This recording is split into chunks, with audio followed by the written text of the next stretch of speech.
Hello YouTube, Sam here from youtube.com/onlivegamer for the new Boston. And in this tutorial, we're going to continue working on the log for our game. Now you may be wondering, how are we going to use the name of the zombie, or not zombie, the enemy, if we don't have name variables that store their names.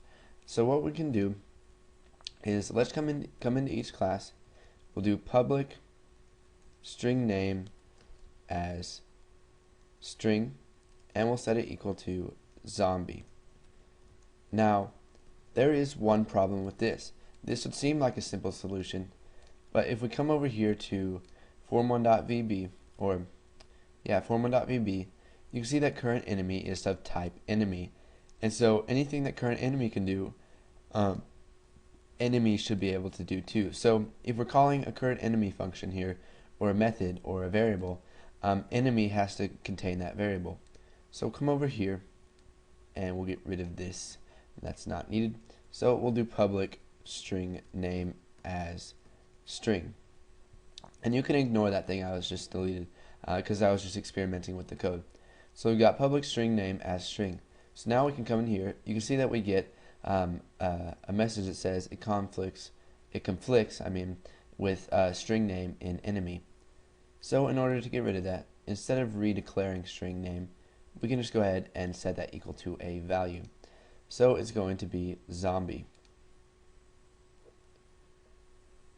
And we need to go ahead and copy this, or we'll cut it, and we need to put it in our constructor. So the name is going to be equal to zombie when a new zombie class is created. So in our constructor for dragon, we'll do string name. It's going to be equal to dragon. Villain, string name, it's going to be equal to villain. Okay, so now that we have string name for each of the enemies, and it's in the enemy class, so we can use it on an enemy object, we can go ahead and use that whenever we need it.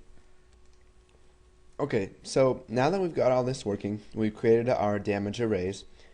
We've used names and some indirection to make it easier to access parts of our program and our variables. What we want to do is go ahead and create one of the logs. Now we have eventlog.vb. Now this isn't just going to automatically open when our program runs.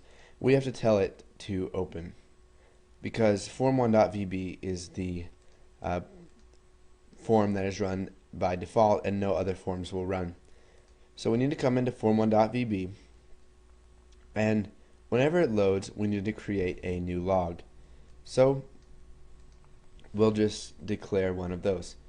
So dim new log as new event log,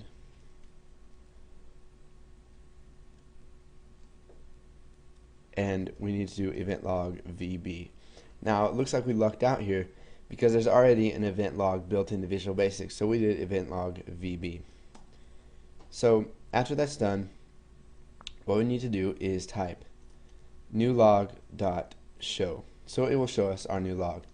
Now we want to be able to access new log outside of just form1.load, so we can go ahead, cut this right here, and we will paste it in the class itself, and we'll just declare it as private.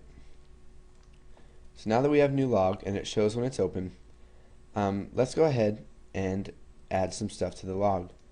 But first I'll show you that it opens with it. So here is our game, and then here is our log. You can see it says event logger has successfully loaded, and it allows you to select indexes of this. So we'll go ahead and close out of these. So whenever you attack the enemy, after we attack them, what we want to do is we want to create that event. So we will just type new log dot list events, or we don't want list events, we want to do, let's see here, forgot what the name of that is. Add event. So we want to add an event. So new log.add event, and we need an event as a string. So since create event is a function and it returns a string, we can use that as the argument for add event. So we can just add event and we can create event, and then the argument is going to be Popeye.name. Okay, so this might be a little bit confusing to you, but we added an event to our list box, and for the arguments of that we use create event, which is a string because that's a function and it returns a string, and that function requires an argument itself, which is the name of whoever it's making the event for. So we'll do that once more for the enemy attack. So let's see, as soon as it attacks, we want to create the event.